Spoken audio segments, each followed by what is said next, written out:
Hi, it's Jim here. Congratulations, you've made it to your second week.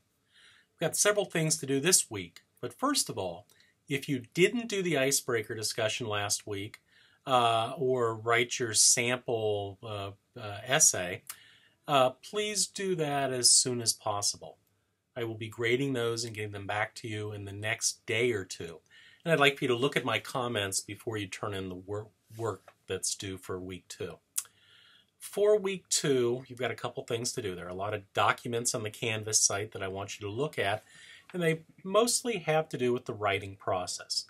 In particular, they look at how you do pre-writing, how you do clustering, free writing, listing, all those things like that.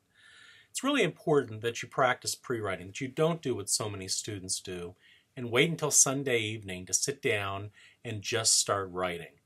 Instead, if you take time and you do the pre-writing, you're going to find that you're much less likely to have a case of writer's block.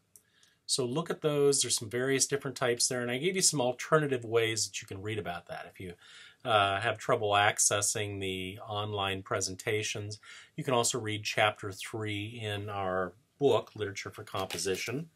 It's probably backwards in your camera right now.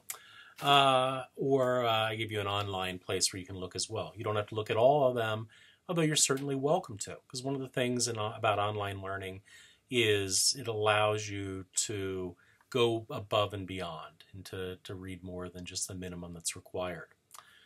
Also this week, you'll be doing 2 other things. You'll be reading Bobby Mason's short story Shiloh. It's also in our textbook, Literature for Composition. Though if you're waiting for your book to show up, I included an online link as well, so you can read it online while you're waiting. And then after you read it, you need to go online and do a discussion board on it. I've posted a question I want you to answer in at least 250 words, and then go back and respond to 2 other students. And then finally, you've got your first formal essay due, not a writing sample, but an actual essay this time. And I want you to practice the whole concept of the C paragraph, the idea of the nice, carefully built academic paragraph that you'll be reading about this week as well.